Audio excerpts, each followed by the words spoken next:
You are not responsible for or the cause of why your man is being horrible to you. However, when you get the information that he is horrible to you, you are responsible for how you react to it. And I'm not talking about needing time to put together a plan financially, especially if you have kids. I'm not talking about that. But if you are able to leave and you choose not to, then it's on you. You cannot continue to be shocked that a jerk is acting like a jerk. You cannot keep calling your friends and being on the phone with them so long that the phone gets hot, complaining about a man who has countlessly shown you who he is as a person. You can't keep expecting your friends to drop everything to give you advice that you're not going to take. At some point, you have to accept that this is how he is, and you are choosing to stay there.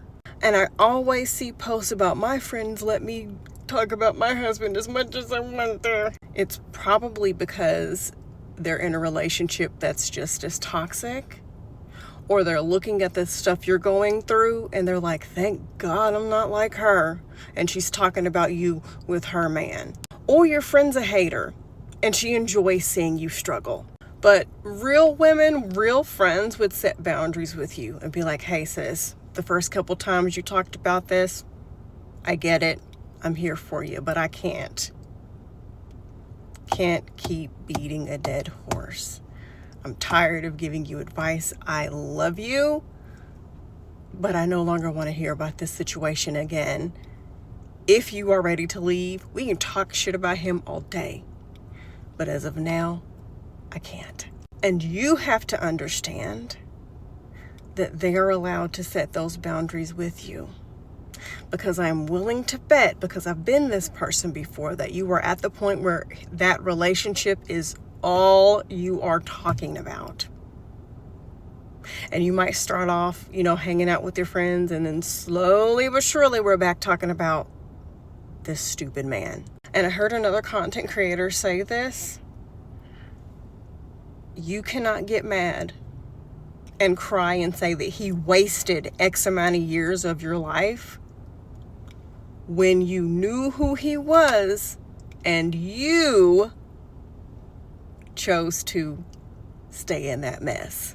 Again, I am not talking about women who can't just walk out because they have kids, they have financial hardship, and they have to take time to figure things out. I'm not talking about y'all. The first step in any kind of change or healing is realizing, hey, he showed me who he was 10 months ago. And I'm still sitting here. That's on you. That's not on him. I saw the video of a woman whose husband hasn't had a job in 8 years. You know what my attitude is? Good for him. He really hit the jackpot, because year 1, he ain't had no job. Year 2, he ain't had. So you've had 8 years to kick him to the curb. So at this point, he's living his soft life. More power to him. It's not your fault that the man is a jerk, but it is on you when you are given this information on a silver platter and you choose to do nothing about it. That's on you. When I was with my abusive ex-husband and I was constantly asking for advice, my friends were like, but you're still going to go home to him, so... And they eventually set those boundaries with me as far as constantly venting and talking about him and asking for advice. You're calling everybody for what? Just to remind them that he's still being a jerk to you? But I love him.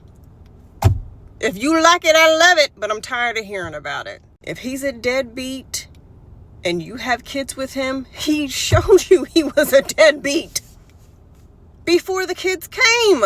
If he showed you he was a cheater and you still married him, he showed you he was a cheater.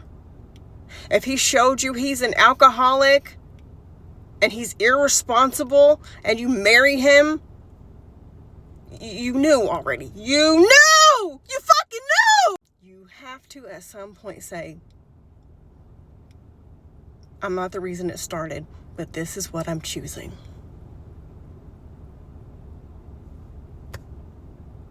And then there's nothing else to talk about at that point. You're either doing something about it or you're accepting it. And I know that's harsh, but it's the truth.